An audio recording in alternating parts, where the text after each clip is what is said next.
প্রভু যিশুর কবর থেকে জীবিত হয়ে ওঠার ঘটনাটি ঠিক এভাবেই ঘটেছিল।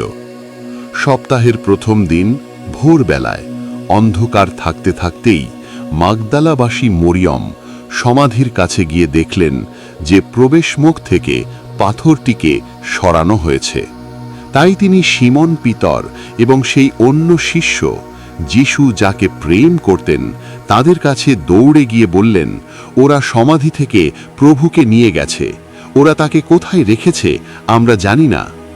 তাই পিতর এবং সেই অন্য শিষ্য সমাধিস্থলের উদ্দেশ্যে যাত্রা করলেন। তারা দুজনেই ছুটে যাচ্ছিলেন, কিন্তু অন্য শিষ্যটি পিতরকে অতিক্রম করে প্রথমে সমাধির কাছে পৌঁছালেন। তিনি নত হয়ে ভিতরে পড়ে থাকা লিনেন কাপড়ের খণ্ডগুলি দেখতে পেলেন, কিন্তু ভিতরে প্রবেশ করলেন না। তার পিছনে পিছনে সিমন পিতর উপস্থিত হয়ে সমাধির ভিতরে প্রবেশ করলেন। তিনি দেখলেন লিনেন কাপড়ের খণ্ডগুলি এবং যিশুর মাথার চারপাশে যে সমাধি বস্ত্র জড়ানো ছিল সেগুলি সেখানে পড়ে আছে।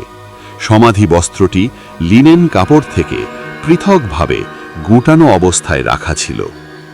অবশেষে অপর যে শিষ্যটি প্রথমে সমাধিতে পৌঁছেছিলেন তিনিও ভিতরে প্রবেশ করলেন। তিনি দেখলেন ও বিশ্বাস করলেন। তখনও তারা শাস্ত্রের বাণী উপলব্ধি করতে পারেননি যে যিশুকে মৃতদের মধ্য থেকে পুনরুত্থিত হতে হবে। এরপর শিষ্যেরা তাদের ঘরে ফিরে গেলেন, কিন্তু মরিয়ম সমাধির বাইরে দাঁড়িয়ে কাঁদতে লাগলেন। কাঁদতে কাঁদতে সমাধির ভিতরে দেখার জন্য তিনি নিচু হলেন। যিশুর দেহ যেখানে শোয়ানো ছিল সেখানে তিনি সাদা পোশাক পরে দুজন স্বর্গদূতকে দেখতে পেলেন। একজন মাথার দিকে এবং অন্যজন পায়ের দিকে বসে আছেন। তারা তাকে জিজ্ঞাসা করলেন, নারী, তুমি কাঁদছ কেন? তিনি বললেন, ওরা আমার প্রভুকে নিয়ে গেছে, তাকে কোথায় রেখেছে আমি জানি না। এই বলে পিছনে ফিরতেই তিনি যিশুকে সেখানে দাঁড়িয়ে থাকতে দেখলেন, কিন্তু তিনি যে যিশু মরিয়ম তা বুঝতে পারলেন না। যিশু তাকে বললেন, নারী, তুমি কাঁদছ কেন? কার সন্ধান করছ? তাকে বাগানের মালি মনে করে মরিয়ম বললেন, মহাশয়, আপনি যদি তাকে নিয়ে গিয়ে থাকেন আমাকে বলুন কোথায় তাকে রেখেছেন, আমি তাকে নিয়ে যাব। যিশু তাকে বললেন, মরিয়ম। তার দিকে ঘুরে তিনি চিৎকার করে উঠলেন, রব্বুনি। শব্দটি আরামীয়, যার অর্থ গুরু মহাশয়। যিশু তাকে বললেন, আমাকে ধরে রেখো না, কারণ আমি এখনো পিতার কাছে ফিরে যাইনি। বরং আমার ভাইদের কাছে গিয়ে তাদের বলো, যিনি আমার পিতা ও তোমাদেরও পিতা, যিনি আমার ঈশ্বর এবং তোমাদের ঈশ্বর, আমি তার কাছে ফিরে যাচ্ছি। মাগদালাবাসী মরিয়ম শিষ্যদের কাছে গিয়ে এই সংবাদ দিলেন, আমি প্রভুকে দেখেছি। আর যে সমস্ত বিষয়ের কথা যিশু তাকে বলেছিলেন তিনি তাদের সেসব কথা বললেন। সপ্তাহের প্রথম দিন সন্ধ্যা হলে শিষ্যেরা ইহুদিদের ভয়ে দরজা বন্ধ করে একত্র হয়েছিলেন। সেই সময় যিশু তাদের মধ্যে এসে দাঁড়ালেন। তিনি বললেন, তোমাদের শান্তি হোক। এ কথা বলার পর তিনি তার দু হাত ও বুকের পাঁজর তাদের দেখালেন। প্রভুকে দেখে শিষ্যেরা আনন্দিত হয়ে উঠলেন। যিশু আবার বললেন, তোমাদের শান্তি হোক।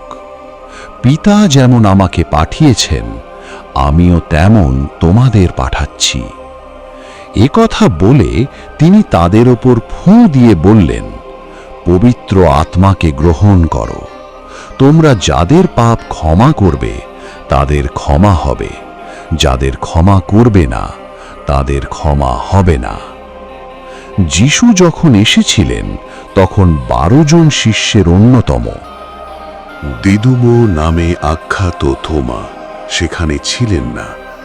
তাই অন্য শিষ্যরা তাকে বললেন, আমরা প্রভুকে দেখেছি। কিন্তু তিনি তাদের বললেন, আমি যতক্ষণ না তার হাতে পেরেকের চিহ্ন দেখছি এবং যেখানে পেরেকের চিহ্ন ছিল সেখানে আঙুল রাখছি আর তার বুকের পাশে আমার হাত রাখছি, ততক্ষণ আমি বিশ্বাস করব না। 1 সপ্তাহ পরে শিষ্যরা আবার ঘরের মধ্যে ছিলেন। থোমা তাদের সঙ্গেই ছিলেন। দরজা বন্ধ করা থাকলেও যিশু এসে তাদের মধ্যে দাঁড়িয়ে বললেন, তোমাদের শান্তি হোক। তারপর তিনি থোমাকে বললেন, এখানে তোমার আঙুল রাখো, আমার হাত দুটি দেখো, তোমার হাত বাড়িয়ে দাও, আমার বুকের পাশে রাখো, সন্দেহ করো না ও বিশ্বাস করো। থোমা তাকে বললেন, প্রভু আমার, ঈশ্বর আমার। যিশু তখন তাকে বললেন, তুমি আমাকে দেখেছ বলে বিশ্বাস করেছ, কিন্তু ধন্য তারা যারা আমাকে না দেখেও বিশ্বাস করেছে। যিশু শিষ্যদের সাক্ষাতে আরও অনেক চিহ্ন কাজ করেছিলেন, সে সমস্ত এই বইতে লিপিবদ্ধ হয়নি, কিন্তু এই সমস্ত এজন্য লিখে রাখা হয়েছে যেন তোমরা বিশ্বাস করো যে যিশুই মসীহ, ঈশ্বরের পুত্র, এবং বিশ্বাস করে তোমরা তার নামে জীবন লাভ করো। প্রিয় বন্ধু, প্রভু যিশুর পৃথিবীতে জন্ম, মৃত্যু এবং পুনরুত্থান, এসব ঘটনা সবকিছুই ঈশ্বরের পরিকল্পনা অনুসারে হয়েছে, যাতে আমরা খ্রিস্টের দ্বারা পাপ স্বভাব থেকে ধৌত হয়ে যেন ঈশ্বরের সন্তান হতে পারি। এটাই ছিল ঈশ্বরের ইচ্ছা। তাই ঈশ্বরের ইচ্ছা অনুসারে একমাত্র ঈশ্বর পুত্র যীশু খ্রিস্টের দ্বারাই আমরা পাপ থেকে উদ্ধার পেয়েছি। এখন বিষয় হলো, আমরা কিরূপ জীবনযাপন করব। আসল কথা হলো, আমরা এখন থেকে যীশু খ্রিস্টের সন্তান, তাই আমরা আর পাপ জীবনে চলব না। আমাদের বিশ্বাস করতে হবে তিনি আমাদেরকে অনন্ত জীবন দিয়েছেন, কারণ আমরা যিশুকে বিশ্বাস করেছি, কারণ রক্তের মূল্য দিয়ে তিনি আমাদেরকে কিনেছেন। আর প্রভু যিশুর পুনরুত্থান আমাদেরকে মনে করিয়ে দেয় যে যীশু খ্রিস্ট যেমনি জীবিত ছিলেন, ঠিক তেমনি এখনও জীবিত আছেন, কারণ তিনি ঈশ্বর পুত্র আর তিনি নিজেই ঈশ্বর। ঈশ্বরের গৌরব হোক। প্রিয় বন্ধু, আমাদের ভিডিওটি যদি আপনাদের ভালো লাগে তাহলে অবশ্যই আমাদের এই চ্যানেলটি সাবস্ক্রাইব করুন এবং পাশে থাকা বেল আইকনটি অন করে রাখুন, যাতে করে সবার আগে আমাদের ভিডিও আপনার কাছে পৌঁছে যায়। সকলকে জয় যিশু।